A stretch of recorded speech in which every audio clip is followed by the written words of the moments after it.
welcome back to Legion's Lounge. I'm your producer, Matt, and I'm here with Taylor Howe, creator of Legion's Realms at War and CEO of Future Lore Studios. How's it going? Hey man, nice to be back. I know that we're down a host tonight. A little bit. We had a little bit of a scheduling conflict, but that's okay. Matt and I are gonna carry it through, and we have a special guest tonight. Today, our special guest is the community champion, Hunter. So, Hey guys, how's it going, Hunter? Doing pretty good. How are y'all? Not too Doing bad at pretty all. good, man. It's A little good tired, but it's good to finally get you on here. Yeah, I it's know a pleasure to be here. I know it's been a while. We have quite the list of signups or signups for the Legion's Lounge. So we're working our way through it. I know that we were trying to get Ryan on as well, but once again we got some scheduling conflicts. So we're working through the list, and Hunter was next man up. So Hey, love So, to see it. welcome Love to be on in. here. Thanks for having me on, guys. So Matt, where can you find this? You're already listening to it right now, but where can everybody else find our previous podcasts and future ones? So you can find this on Anchor FM, on Spotify, on Apple Podcasts, iHeartRadio, basically any like Spotify platform. I feel like there's a few more that I might be missing, but I believe like Stitcher is one of them too. Yeah. But yeah, so any audio streaming platform you can find the podcast on. I know we have some viewers some listeners that frequent the podcast and have listened to every single one of them so far. So it'll be great to have this one out and another one under our belts. It's Find always us wherever you find your favorite podcasts. exactly. So you play heroes. Yeah, like religiously. I know. It's like I've come to a point where it's like I think the reason I play Hero so much is because that was the starter deck that I got. Oh, okay. Yeah, back when I initially started playing, I met Taylor and everyone else at Atlas Collectibles, and I got one of the hero starter decks, and that was the first deck that I really got hooked into playing. I thought it was cool. I come from Magic, and in Magic we have like a deck archetype. It's called Voltron, where you try to put a bunch of equipments onto one guy or a couple of guys and just hit for a bunch of damage. Sounds fun. And I'm like, I want to do that. Mm-hmm. And so as soon as Taylor was like, this one has equipments, I'm like, I'm playing the one that has equipments. And I haven't really stopped since. See, I thought it was because it's blue. I thought because heroes were blue, so you're like, I'm coming from Magic. In Magic, you play blue, you win the game. So I figured you're gonna play blue in Legions, and that's just what it was gonna be. I mean, I'm definitely like blue, definitely my favorite color. So good coincidence there. But I was never really much of a blue player in Magic. I was more of I always like green, to be honest. Big stompy guys. So you haven't dipped your toes in Titans then, because that's our green equivalent, right? So yeah, I know.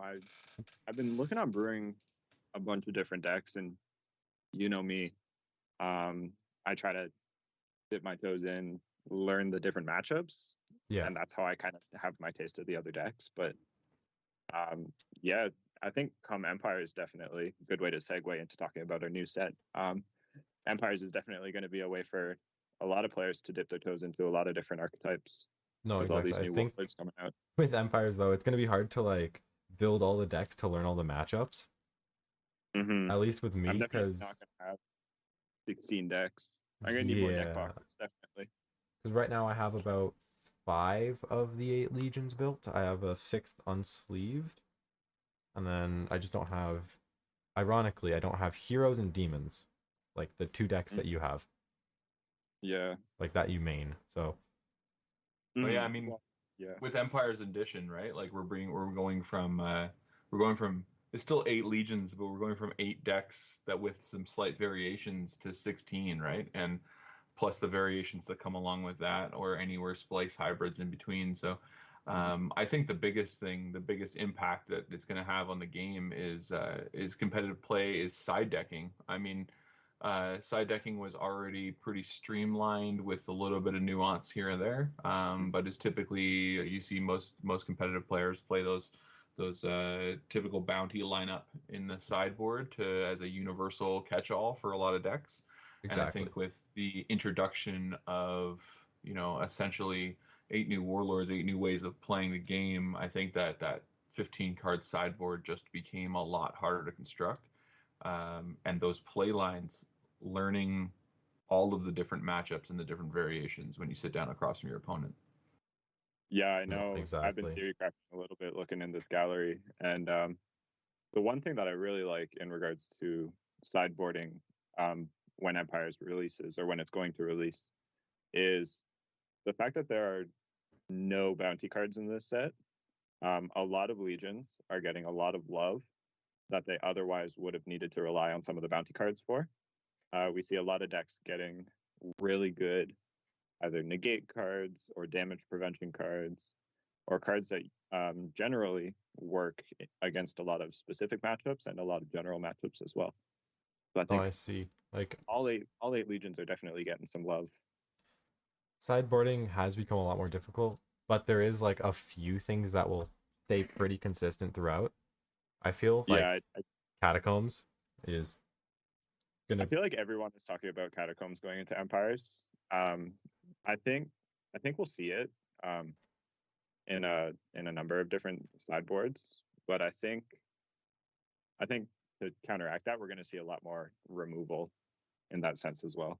No, exactly, and then possibly like it's very difficult to tell. Void Collapse is going to be a pretty large sideboard tech, I feel, and then same with Close the Gateway and Provoke New Thoughts. Personally, I feel like those are still going to stay very prominent in the meta.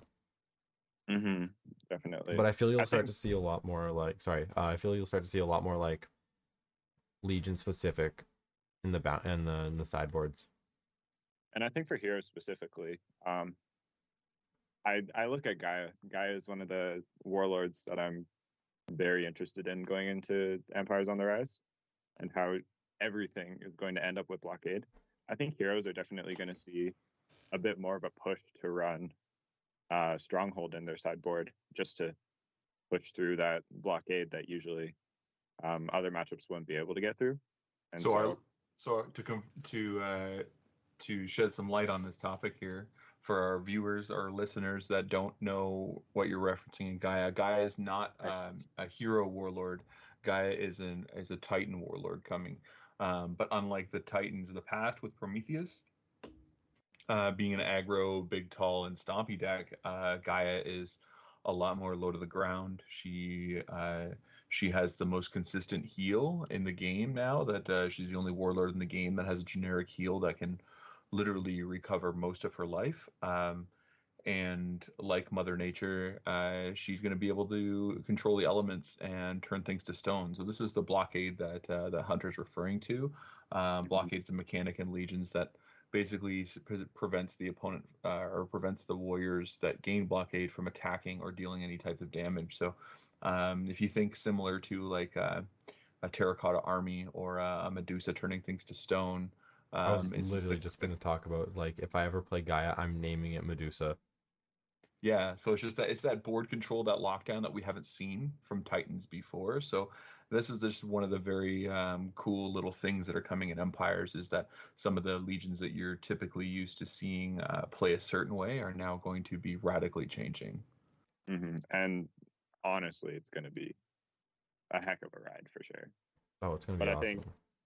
I think going into specific matchups, we'll see some more cards that maybe were more niche in their uses are definitely going to see a lot more play, both in the sideboard and as well in the main deck. Looking at some of the cards that have already come out, both in Ravaged Lands, Bountiful Harvest, Frontiers, a lot of cards have kind of ramped up to this. These new warlords, you can see a lot of older pieces that maybe haven't seen as much competitive play are definitely going to see competitive play. Exactly. Come release, which is going to be so exciting. Just prime example of that, right? You take Ethelheim, who's the new dwarf warlord coming, right? There was a very key piece that came out in Ravaged Lands that has been pretty much overlooked at this point. Referencing here the Grand Alehouse. It was a rare in Ravaged Lands. It didn't really see any competitive play, even sideboard play at that point. But I think our general community that was playing it or have it in their collection knew that it was a piece for the future. And now we're starting to see those pieces like the Grand Ale House, like some of the Ducks Box support. You're gonna starting to see those like, oh, this is what it was meant, and that was the goal here with Ravaged Lands. We're not only start setting up the game, but we're laying the foundation for future sets to build upon, right? And now we're really starting to see that come to light in Empires on the Rise, with some of those key pieces that came early on that didn't see any play are now going to make their way out of the binder and into decks now. So I'm so excited to I'm so excited, yeah. these cards, or to re-sleeve some of these cards that maybe I haven't sleeved for a while. So very excited. Well, and that's one of the design principles we try and look at, right? Is the fact that as you go through, and at least from a designer point of view, I look at it as I always want to make sure that, especially as an internal format and non-rotational game, I want to make sure that we always have pieces that show up in every set that build upon pieces in prior sets. I don't ever want to make anything of older sets obsolete. I always want to make sure that they have a place and a role in the game. Now, it might be small at one point, and then it becomes more substantial later on, and then maybe fade into obscurity again. But it's the fact that there'll be a consistent cycle of cards and movement between archetypes and between characters, and as the storyline progresses, as the sets progress, there's always something there, a foundation that at any point I can do almost a little bit of a nod or a throwback to a set prior, Exactly. even if it was a year or 2 years back, and all of a sudden some of those cards that you had in your collection binder or in your long box, you start digging through your collection to pull them out and put them into a deck because they're now relevant. No, exactly, and that's something that's gonna be really awesome, and it's done in such a way that it's like not like the entire like key piece, like some of the key pieces, of course, but it's not like they're like obsolete, like, and they're so hard to find, it's it's in a way that they're like relatively easy to find for players who aren't like who joined the game when like Ravaged Lands was out of print, but are playing like a deck that's in Empires. Yeah. Well, sorry, go ahead. I was just say that's a major thing we wanted to focus on, right? Like when you can, I think we calculated it out too. There's like a 93 or 94% chance of being able to build a deck right out of the box in Empires. Now, it might not be particularly the Legion or the Warlord of your choice, but there's the potential is there to build a complete deck out of this set.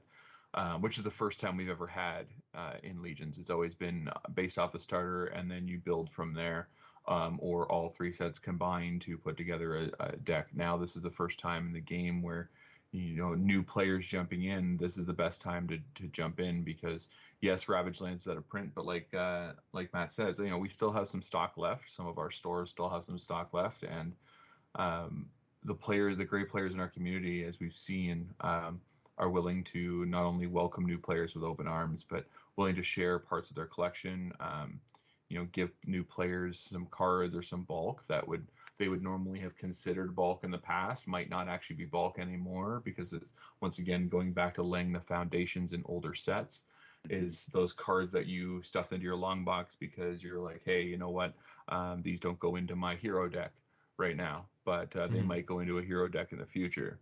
And here we are with a new set of heroes coming out, a new warlord coming out for this in this set and for that legion, and those cards no longer become bulk anymore. They become cards that you want in your deck, and therefore you might have abundance of them because not people weren't playing them prior.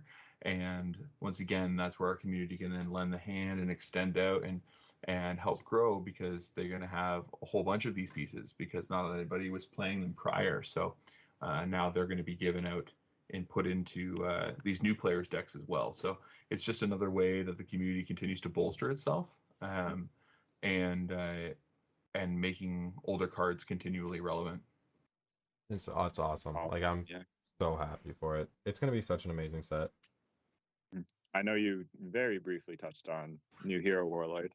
I could go on. We could probably have like a double featured episode on just the hero stuff that's coming out this set. But Angelica is such a crazy direction to take heroes in.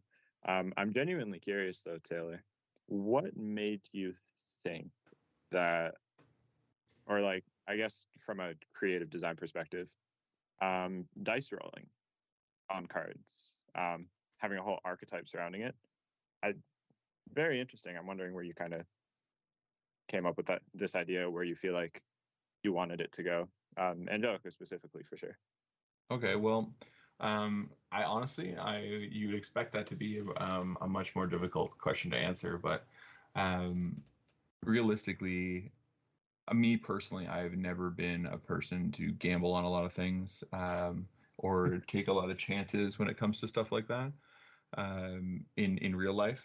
And so when it came to designing up stuff, Empires has been with me for, well, it's been with me for about 6 years now, that I've been building and modifying and molding this set. It's had very many iterations. It has changed set size more times than I can count.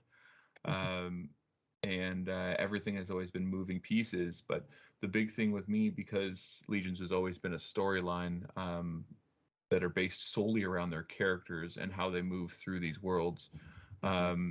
Angelica, specifically as a hero warlord, she's been with me for a long time. There was always the great, being a high fantasy game, you have to have the inclusion of the elves at some point.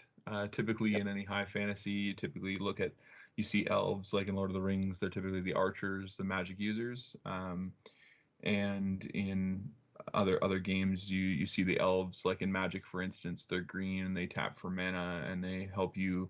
They're in touch with the elements, and they help you you advance your game state. And I wanted to take a different spin with elves. In Legions, I didn't want to go with what is considered the cult classics. I wanted to do something a little differently. And to me, I always looked at the elves as mischievous characters. Maybe that goes back to the whole elf thing with, being the tinkerers and stuff like that you grew up with as the elves and Santa Claus. Maybe that's what it is that helped. I'm not sure. But what I am saying is that I always believed the elves were sneaky. They were suspicious. They were hooded. They had a lot of tricks up their sleeve.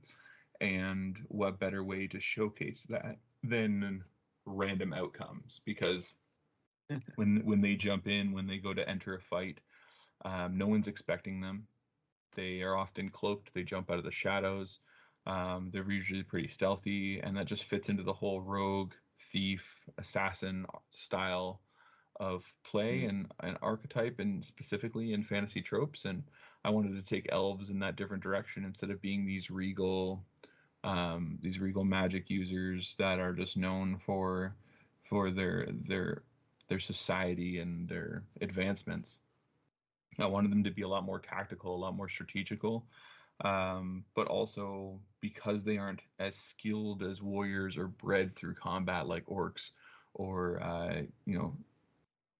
supposed to be lined up like your normal knight and defend a kingdom in an honor system.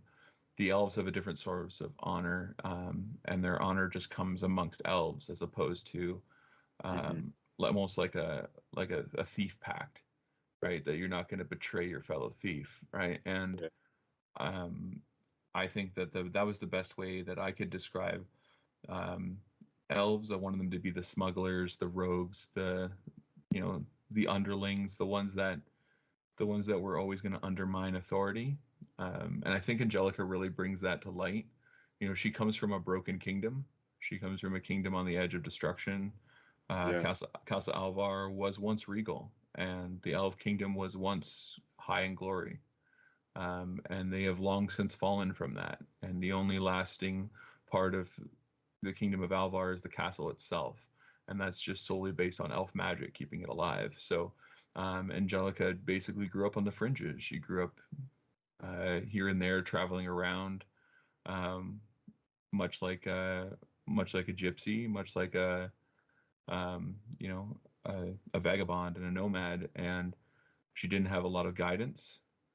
Her grandfather is locked away in his castle, and her father abandoned her early on, and her mother is a secret character. So she Angelica ended up being, well, grew up on the streets and raised that way. So she found the like-minded people, and that's just her story. So I really wanted to portray that when it came to the cards, and what better way to do that than to be living on the edge and to be a complete gamble with everything that she does and how she plays. So we felt that dice rolls were the best way to go about that, and it shows in Ravaged Lands because there's cards like Gamble with Life, Six Sides of Power, Angelica's Generous Nature. Exactly. All cards that refer to dice rolls and rogues and being hidden. Hansvik the Daring Rogue, a warrior from Angelica's Pact of Thieves that that also has abilities that work with dice rolls. So yeah, it's always been there from the very beginning. And like I said, with everything with Legions, it's 100% character driven. So we were always intending to build towards her. She was always slotted to come in Empires on the Rise. And then, of course, for those of you that follow the lore or would like to know more, I mean, Angelica, the Rogue Princess of Blades, she earned that title. But she also is as much nomadic as she was. Like I said, her father left her behind when she was young, and her father is Rico, the magical marksman that grew up in Aloria and is actually of kingship blood as well. Never wanted the throne himself, but gave it over to his son Alero, and that Alero, the King of Kingdoms, is the warlord the game started with. And so this is why you see this power struggle in Empires on the Rise, and it's not just a civil war because you want an uprising and an overthrow. It's more of Angelica's coming back against her half brother, is as a revenge for the life that she never got.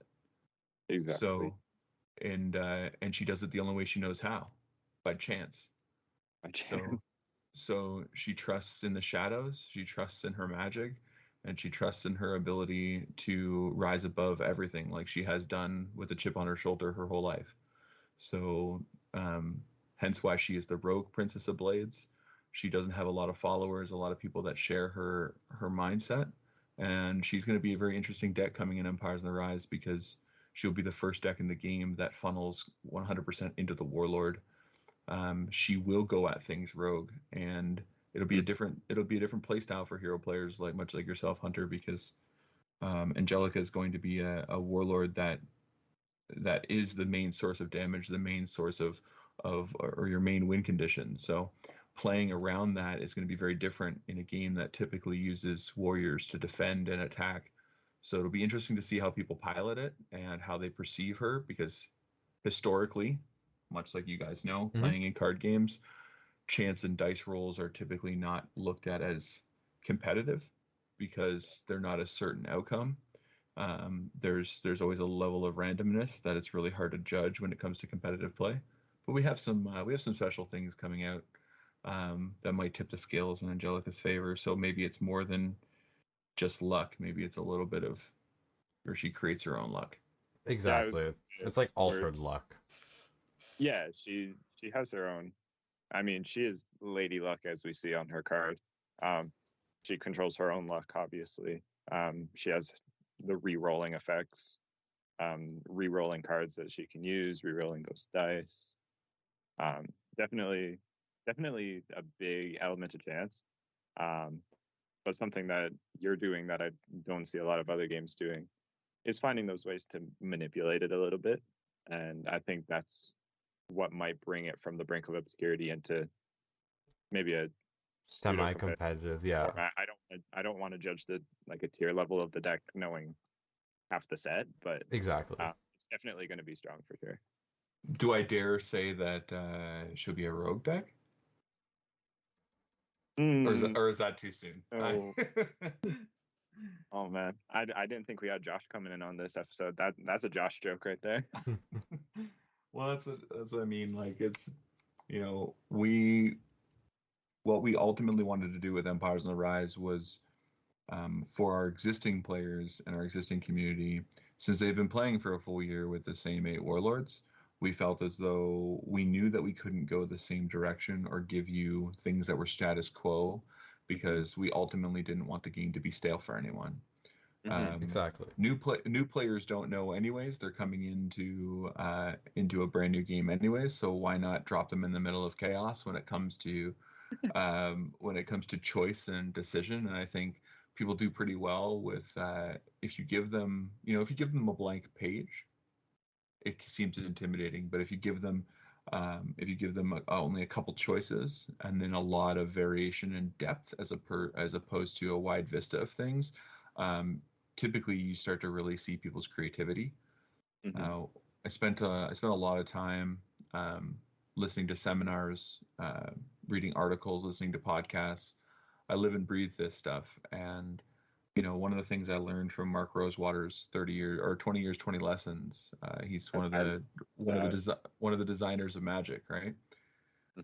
And he said that people love to make something that's not their own be their own. And they like that ownership part of it. And he says if you give people too much variety, then it becomes too daunting to deck build. It becomes too daunting to match prep for. But if you give them a little bit of rigidity, a little bit of structure, you'd be surprised what a human creativity can do, and a player's creativity when they're put to a test of giving all these pieces, but having to find a way to make them work.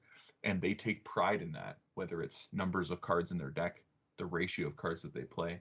But you sense an ownership. It's not like I'm playing a Legion's deck. I'm playing my deck.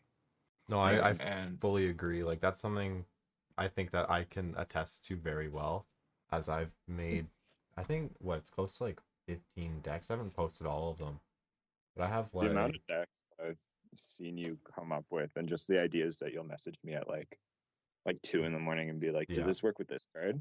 Like, it's insane. 1, 2, 3, 4, 5, 6, 7, 10, 11, 12, 13, about 16. And that's exactly what I mean, right? That's the kind of stuff we want. We don't want anything to be stale. And we felt like for the existing players that have been playing the game for over a year, Empires not only brings you new warlords, but I didn't want a rinse, wash, repeat situation. So the prime example with Titans, they've been the aggressive deck. They're actually our highest tournament winning deck right now. Are they still? People, wow. when you sit down across from them and you see Prometheus come down on the table and you see that they're playing Titans, you immediately get into the mindset, okay, I have to be like super defensive. And protect my life, or I have to try and outrace them, which is against Titans is almost a near impossible task to outrace. So you have to slow them down.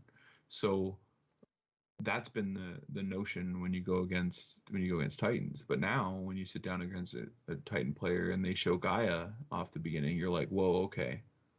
Now this is going to change the game, because this is a low and slow burn deck.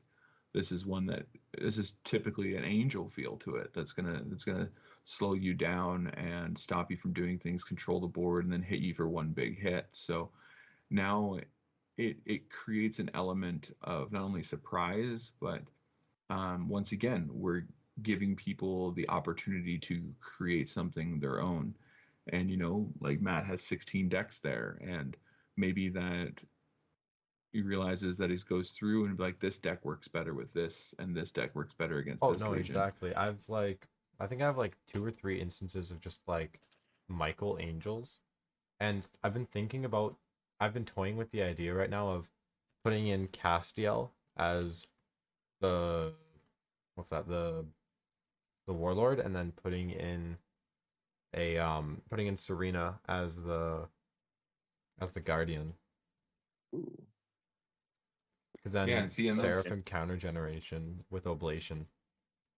Yeah, and that's another thing, right? So Empires we're bringing in is what you've seen from the spoilers. I think we're about almost halfway through the spoiler season of the set so far, and what you're starting to really see is that you're at Empires is bringing a lot of alternate win conditions. Not alternate in terms of, like, oh, this card says I win the game or anything like that. We don't want to print any of that Different kind of stuff. ways to win.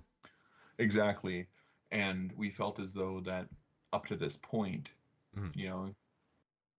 decks became a status quo. They do a certain thing, they run certain play lines. And now we're sitting in a situation where, Duxfox is entering into the game as a new Orc Warlord and has the ability of controlling the field, taking control of your things, typically what something a demon player would do, but ultimately using it as a cog in his machine to fuel his march to Doomsday. His entire deck strategy is to accumulate Doomsday counters, remove them, and deal mass amounts of damage through that. Similar way, Angels coming in with holy counters up to this point have been used as protection, has been used as an alternate resource to stop things, to control the board as an Angel player. Now Castiel is a new Warlord coming in, and instead of using the holy counters as defense, he's using holy counters as an offense, and he's removing the counters off the field that you typically want to protect your stuff with, and using it as damage dealing options. So this is something that is taking the archetype and taking the Legion and flipping it completely on its head. And that's where we felt that was the best way to move the game and the set forward. And like I said, these characters have been with me for a long time. So it's just a matter of building cards around them. Exactly. It's going to be super exciting. And I can't wait to at least toy with every Warlord. Like most I'm probably going to build. Sorry?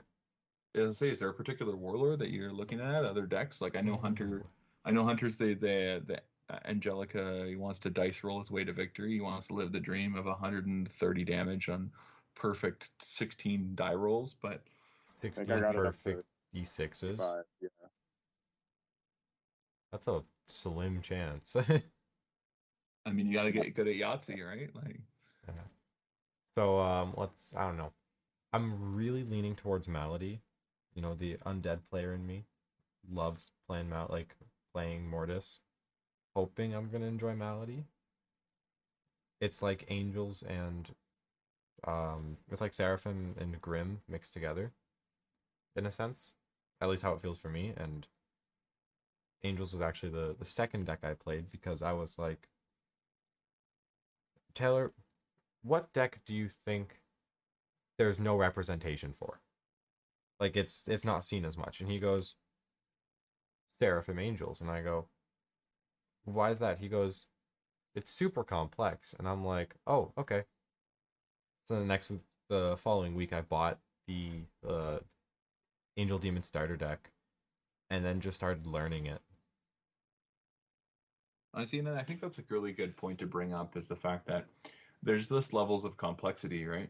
Yeah. And as a new player listening to the podcast, hearing this for the first time, or jumping in the game, or backing us on Kickstarter, hopefully, but as a new player jumping into the game, one of the main questions is, okay, how do I play it? Where do I learn? And how do I go about deck building and stuff like that, right? And the rules that Hunter actually helped us update everything on is now laid out in supreme detail about how the cards interact with each other and the mechanics and how to play the game. But as a new player with a rule book and a couple gameplay videos, how do you jump in? How do you learn, right? And the Discord is a great place for that. You jump in. We have a very active community in Discord. It's free to join. It's free to sign up for any of the programs that we offer, specifically the Legions League, where you can get some online games in. We are constantly in there. People are playing games, but also I myself have been in there, and some of the great players like Hunter and Matt and some of these people who deck build are there to help you with theory crafting and basic deck layouts and deck lines and stuff like that. And so it's great. It's a great a tool to utilize as a new player. But ultimately, coming in, there's skill bases based on the Legions. We didn't want to spread it so wide. What we wanted to do is we wanted to create a very deep game, much like our lore. Exactly. So we wanted to really focus on the depth of these characters, the depths of these play lines, and of these decks. So on the surface, we always say to new players, whether we're at cons or teaching someone in a local game store, doing a learn to play event, we always typically lean people towards heroes and orcs. That's why we paired them together in the 2-player battle decks, just because they're the easiest decks to learn with. Orcs for new card players that have never played a card game before, it's pretty easy. You play cards down, you attack with them, you deal damage to your opponent. That's your win condition.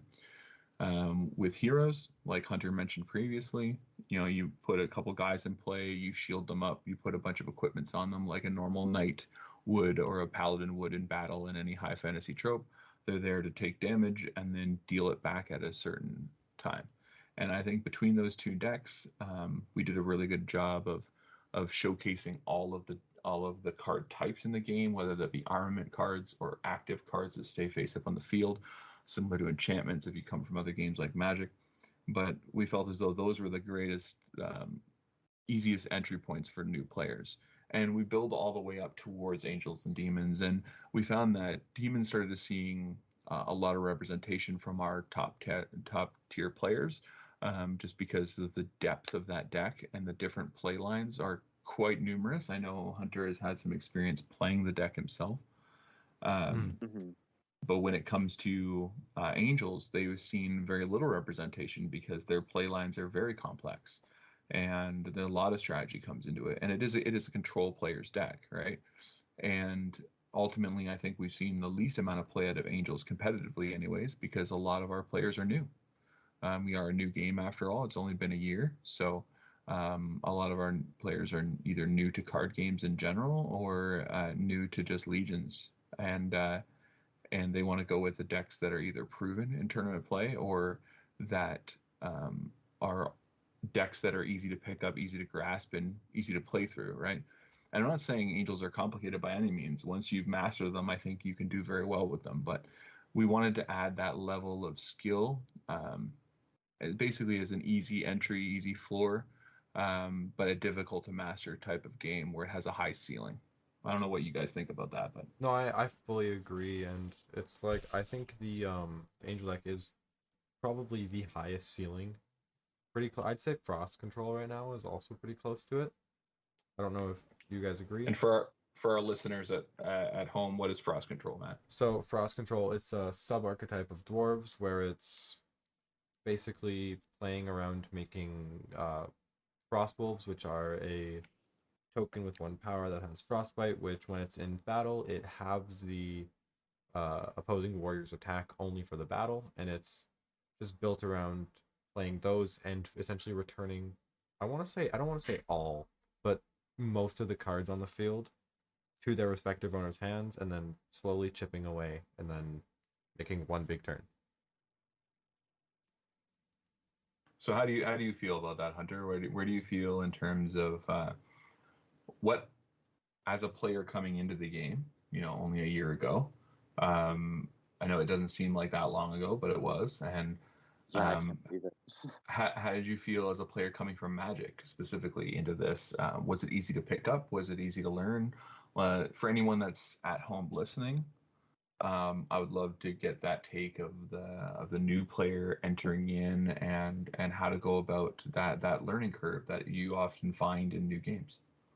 Yeah, so thinking back to when I started, way back when before the holiday tournament, I mean, I think it was really cool to have obviously all of you guys around to teach me the game and to show me the ropes a little bit. But I think the hardest part about the game is knowing what the cards do. And knowing what the cards do is just reading the cards and knowing, this does this, and then kind of figuring out how they interact with each other. I think it's definitely not a terribly hard game to learn. I think the starter decks do a very good job in showcasing kind of the called back to basics, if you will, about the bread and butter about what each legion likes to do. And then from there, you can gradually ramp yourself up, add some cards in, and get a bit better at it. Coming from Magic, it was a bit of a learning curve, just because in Magic it's a more of a resource-based system where the resource is built into the deck, versus where Legions, the resource is built into not Your the deck, life it's built total. into your Warlord and your Guardian, in the form of Bloodborne and Consume, where you pay life or you pay alchemy points. For those of you at home, those are based off of statistics that you'll find printed on your Warlord and your Guardian. I think it was really interesting and kind of a little confusing at first, just to see the fact that you could go off in a lot of different ways from turn one because you had all of your resources accessible to you. Exactly. And so once I got over the fact that, yes, this is all possible, that's when the real creativity started to come out, and I could be like, well, I can do this and this and this. But new players, definitely, I'd recommend taking a look at the starter decks. I'd take a look at Empires is definitely also going to be a really good starting point for new players, just because it has everything that you're going to need in the box. So I think those are definitely going to be two really good places to start. And I think you've done a really good job on how you've created these and have allowed it for these new players to come in and understand very well. Well, I think capitalizing on that, what you just said there, I think when it Empire specifically, it's a great place for new people to enter in, and that's why we felt it was great to bring to Kickstarter to not only expand the game to a larger audience of people, but it was the best set to do it with because it's our biggest set. It has the most things you can find in it. There's so much chase and collectability there for all the people who like to collect and purchase to invest and collect in new card games. So once again, a great set for Kickstarter, but also for just new players getting into the game. I know typically in other games it's daunting if you think buying a booster box and building a deck out of a booster box for a new game. That's a steep challenge. That's a big learning curve. But see, with Legions, it's the benefit here is that the deck restriction of playing tribal, playing a monocolor deck, makes the deck construction a lot easier, a lot more streamlined, because you know that this color can only be played with this color. Exactly.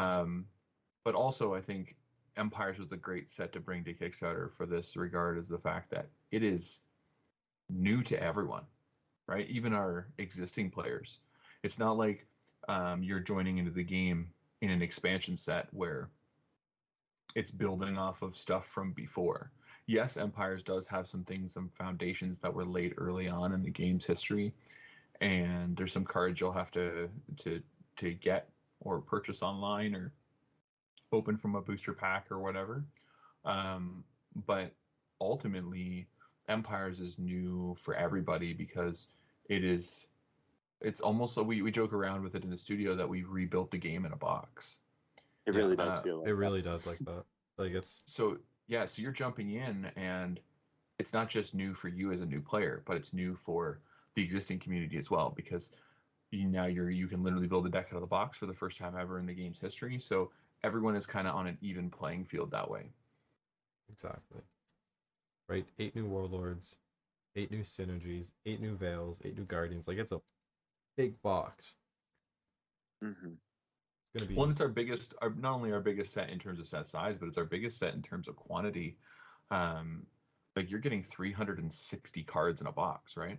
So, Jeez. that's on par with what Magic and Flesh and Blood offer, right? And for newer games, you just don't see that. You see a lot of these Kickstarter games that come out, they have 130 card set, 157 card set, right? We consider that a blister box. We consider that an expansion product, right? That is medium. Yeah. So like I thought personally, Frontiers at 181 was healthy for a medium-sized product, right? Exactly. Ravaged Lands, our baseline product that we launched with, was 260 cards. So with Empires being a 308 card set, we also not only with some throwbacks to the OG stuff, but at 360 cards in a box, when you open it, we're up to 15 cards in a pack now. Oh man. So pack opening experience is going to be so great. That's what we wanted to do. We wanted to elevate every experience we could, right? 24 packs in a box, 15 cards per pack. You're getting double rares in packs. You know, you're being able to build out your play sets a lot easier. And you know, we're sticking with the algorithm we stuck with Frontiers. So you're getting now Exalted 1 in every 2 boxes. So that seemed to be a very good community. Really liked that pull rate for the Exalteds.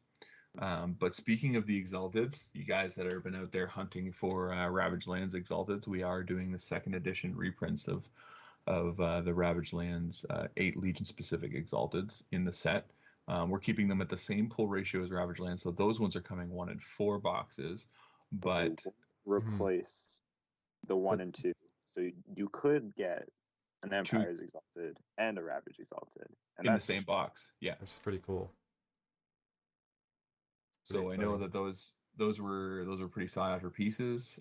For those of you that did math at home or saw any of our print run numbers, you know, Ravaged Lands booster boxes were only printed 1,600 boxes. So if you break that down, 1,600 boxes, and 1 in every 4 boxes approximately for Exalteds, there was 10 in the set. You know, if you did some math, you could probably break down exactly, or roughly anyways, of how many of each Exalted were ever printed. So yeah, they were extremely rare. And so getting a second crack at them, yes, they're not coming in foil, and they'll have the silver shield to represent that they're 2nd edition. That way we still keep the 1st editions at the collectability and the rarity that they're at. But ultimately we reinserted them back into the community, specifically for the new players, right, that didn't have access to Ravaged Lands, that were coming in Empires when Ravaged Lands was out of print. The big thing we want to say, though, just because it's out of print does not mean it's out of stock. A lot of our content creators lately have been stressing that too, to make sure people know that just because it's an out of print product, it's no longer being printed, does not mean that the stock is empty. Exactly. And that's why we offer those starter decks. Even though 1,000 of each were only printed, we do offer them in limited quantities on the Kickstarter. They're a great way to jump in and get your feet wet with the whole set, and with the whole game. But also, some of our stores still have a few loose Ravaged Lands boxes, but for those of you who are collectors or investors or want just sealed, factory sealed product to guarantee you that 1 in 4 box case algorithm for those big hit Exalteds, we are still offering the last 15 factory sealed cases in existence of Empires on the Rise, of Ravaged Lands that we held back specifically for the Kickstarter. So that's gonna be very exciting.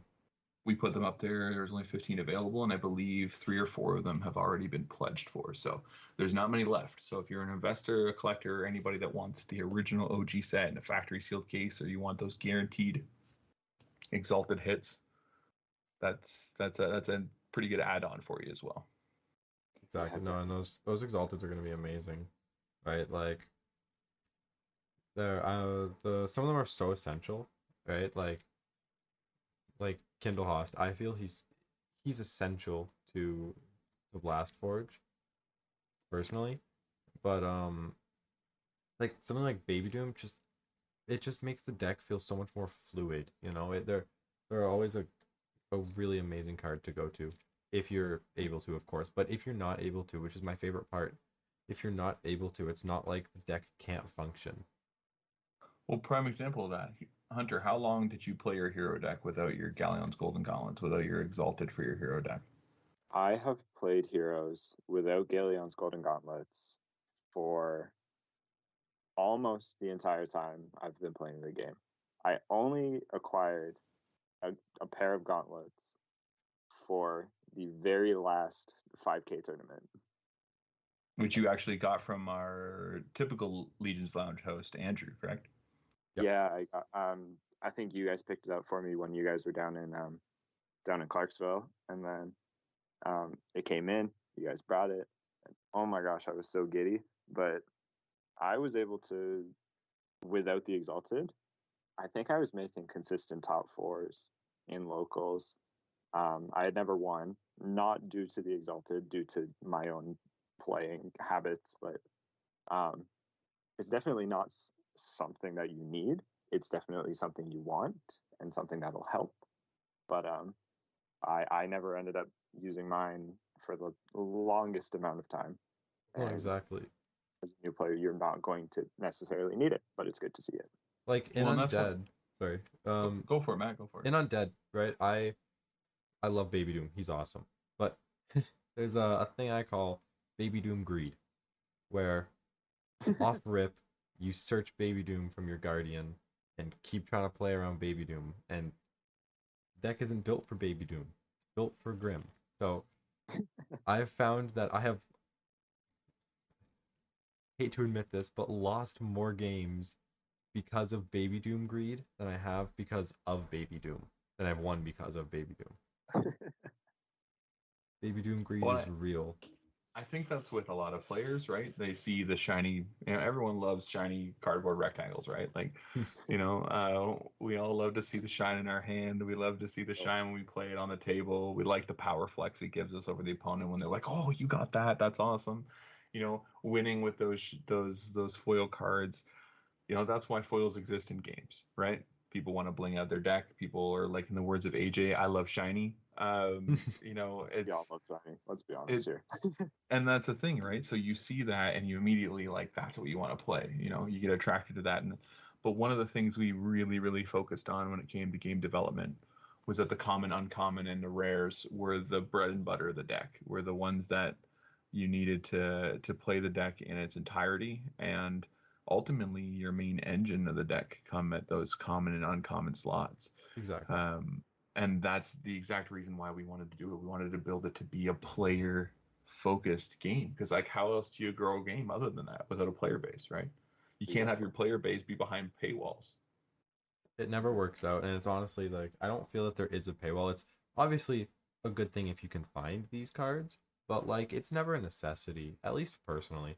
Like, I've been rebuilding all my decks, and I'm trying to make them so if anyone wants to, like, play a quick game or, like, learn how to play the game, I can give them a deck to borrow. If there's someone who wants to borrow a deck, I can give them a deck that's, like, it's on the more powerful side, but it's not like, but I'm doing it without staples, right? So just to, like, part of it's just to prove a point that, like, you don't need these staples, but also part of it's just that it's a lot easier to build a deck without them, like without Void Hollow and without Void Collapse, because then I don't have to keep switching them between all these decks, right? Like, yeah.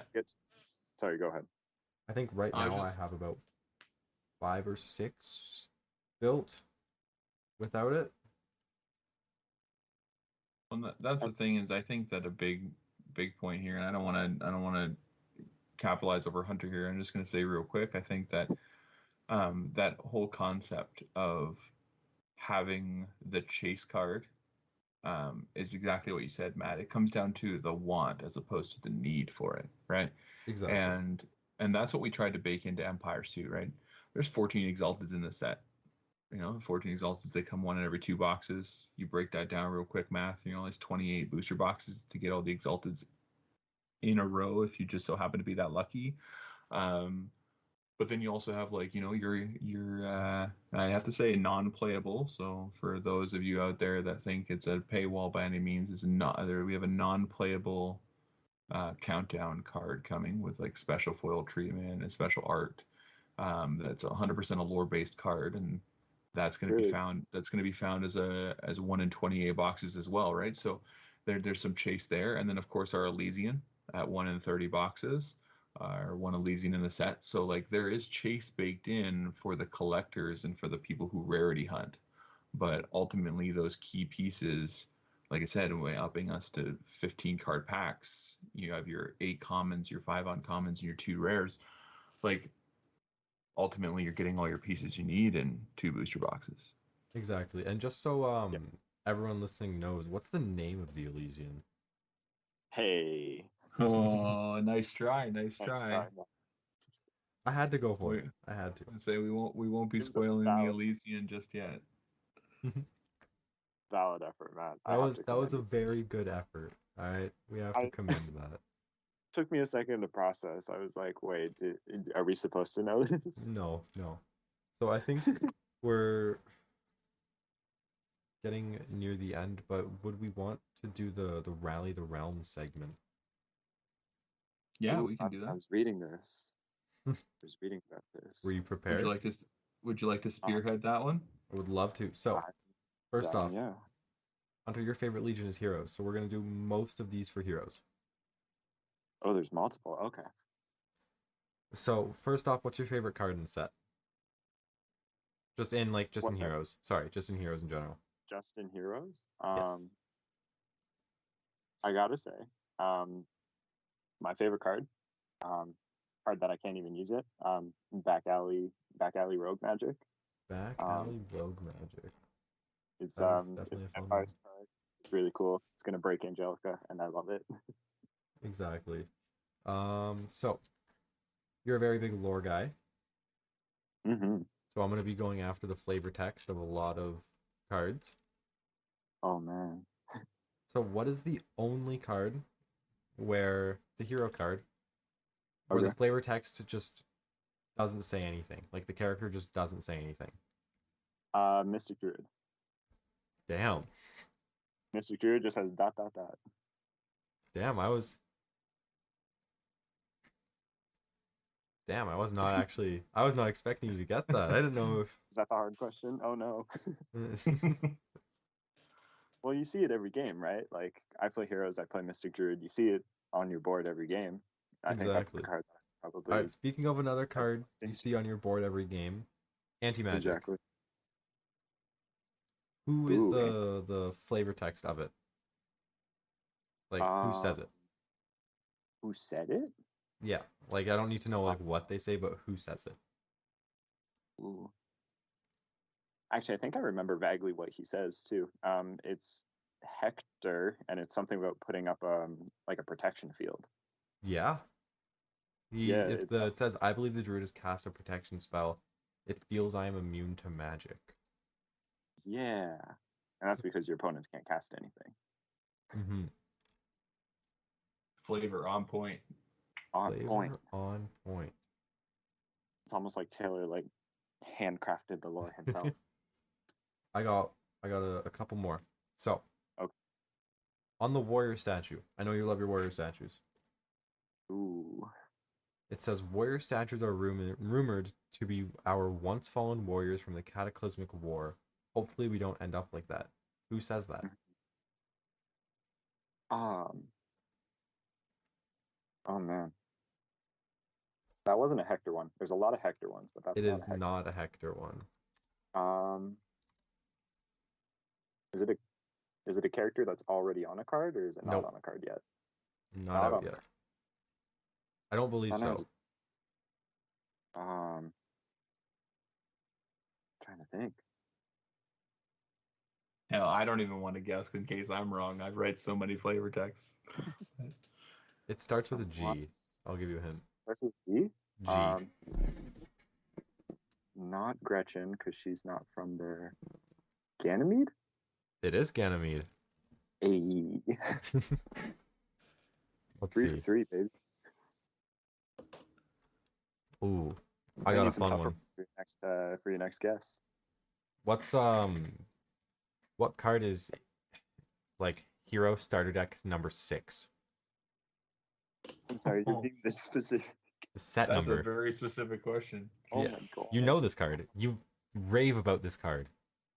I rave about this card? Power Bond? Yes. Hey. Oh man, that's so specific though, because it's Veil Realm Synergy. Mm-hmm. And then what number is the Veil Realm though? 0. Yep. Yeah, because it goes Veil Realm Synergy, Veil Pierce for all of them, and then it's So yeah, I have a couple Rally the Realm questions for you, Hunter. Go for it. What about because I'll keep it hero centric because that's your theme and that's what you like. But what is your favorite character, either on a card or not on a card, but in the hero world, in the mortal realm? What is your favorite character? Gretchen, for sure. Gretchen. And what makes Gretchen your favorite? Oh. Even though she's not a card yet, she's not even a playable piece in the game. But what makes it her your favorite? Oh man, her story's pretty good. If you read through some of the cards, she has a really awesome story. From the bounty realm, raised by the heroes, is a hero. Marks of the Chosen definitely put it in for me, and trying to figure out who had all the marks and everything, and she has one, Traveler, and honestly. So for our fan base at home, Marks of the Chosen is a renowned card from Bountiful Harvest, and these were selected. There were 6 selected individual people, all that pertain to the mortal world, that are typically not magic users, but were given elf magic in the shape of a mark on their body, a symbol or an emblem that signifies their gift. And Gretchen is the wagon wheel, is the gift of the traveler. She has the ability to jump through realms without being affected by, the elements or the dangers that are of that realm. Mm-hmm. Mm-hmm. So yeah, I got sorry, if you're done, I could answer a couple more. What was the change to resistance raises an army from the errata from the starter deck to the frontiers? Raise an army is the search card once per turn. Very nice. Yeah, we put it as a once per turn. So going in through this, Hunter, as a person who backed the Kickstarter yourself, what tier did you back? Why did you back it? And for those that are listening that want to or are on the fence, so whether or not they want to back this game and try out a new game, what would you like to tell people about it, or things particularly about the Kickstarter that you thought were great, or things that would be welcoming to new players? What tier would you advise them to jump in at? What do you think? Okay, so personally, my brother and I kind of wanted to go in at the same time so that we could get a bit more product. So we went all the way up to Elysian, just to get a bunch of everything. Obviously, I would recommend doing that if you have the financial capability to do it, because it's just a great set and a great deal. I know, was it today or yesterday that you put out that news that everyone gets some extra stuff for doing that as well? So yeah, for the renown tier and higher. So for those of you who haven't looked at the Kickstarter yet, we broke it down where we have our starter tiers, and then we have a rare tier. They're based on the rarities in the game. So we have a rare tier, which is 1 booster box of Empires with a promo card.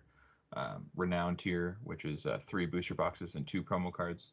Exalted, which is a case of booster boxes, which is 6 boxes in total with 3 promo cards.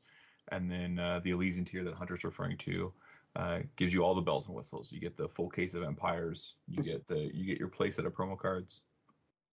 You get 2 play mats. You get 2 of the special Empires on the Rise spin down life counters.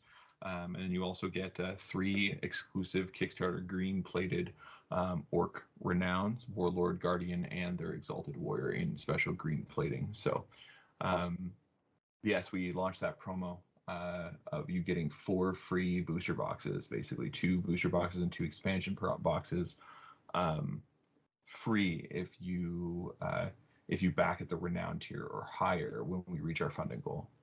Exactly.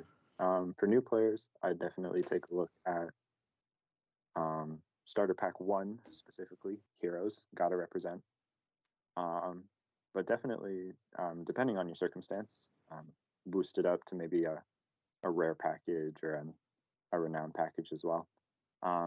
If you're in a place that maybe your game store would be interested, there's the LGS bundles for your game store. There's also the community builder, which gets you and your game store in at a really, really awesome price.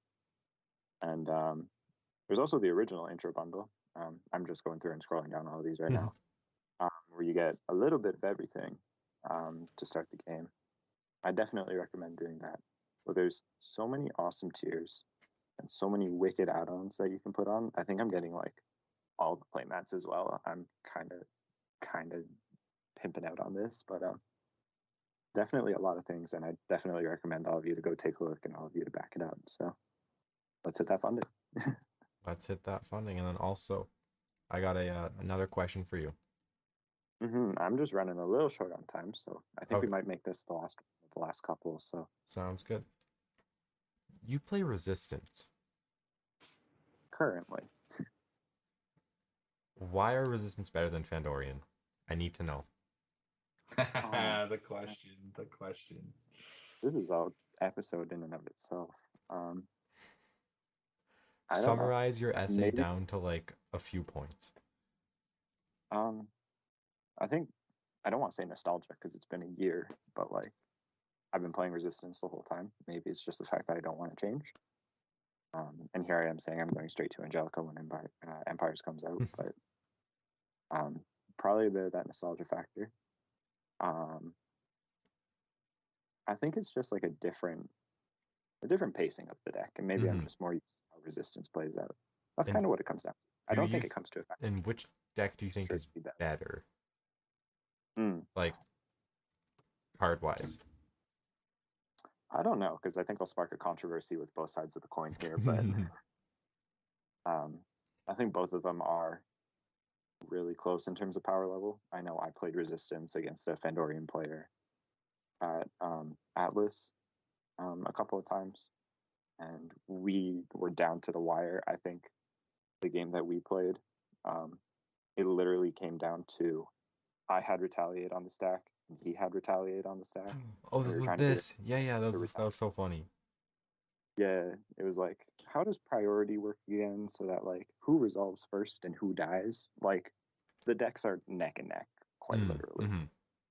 Well, speaking of that, just as a good segue as we close out the podcast for this week, is that for those of you that are competitive players that are been sitting on the fence, or new players jumping in that want to get into the competitive scene, I do remind everybody that we run weekly events at the stores that carry the product, but also we, those of you that don't have a LGS close to you, we do have the ambassador program that we talked about on last week's podcast. That feel free to go into your game store, talk about the game, get them to contact us at Future Lore Studios. Maybe they want to back the LGS tier on the website, on the Kickstarter. Maybe you talk to them, they're thinking about product, but they're still a little bit unsure. Maybe you want to back that community builder, so you get a bunch of product, and then we ship free product to the LGS in your name. So, like, just because you backed the community builder, right? It's all a matter about exactly that, building up our community. And for those of you that have cards in hand already and you're wanting to learn the game more, jump in and get some games, or want to win some free prizes, get in our Discord and check out our Legions League. It's free to sign up, free to enter, free to play. I'm always super down for some Legions League games. Yeah, exactly. I try to be available. Yeah, there's a lot of players like that, and it doesn't matter if you're winning or losing, you're still accumulating points. It's based on how much you play as opposed to how much you win. The more games you play, the more points you accumulate, and therefore the closer you are to getting prizes. We award top 12 for accumulated points in prizing, and that's going to be given out every 3 months. So this is another big thing that we're trying to do to help support the community. All of our community programs are free. Why not support a great game that supports you as the player and supports your store? Exactly. That's the best thing to do. So jump in, back the Kickstarter that's ongoing right now. Help us get that funding goal. And if you get that renown or higher package, you not only helped us with a funding goal, but you also got a whole bunch of other free stuff as well to come along with it. Who doesn't like free, right? So that makes everyone feel good. Yeah, exactly. And I think that's just a really good thing. We, for those of you that are really competitive players or really want to get into the meat and potatoes of the whole game, you can find all of our information at legionsrealmsatwar.com. All the card galleries are there. Spoilers are coming out for Empires every day. Our prior card galleries are all up there. All of the stuff you want to read about the lore of the game, the backstory of the game, the set sizes, our future plans.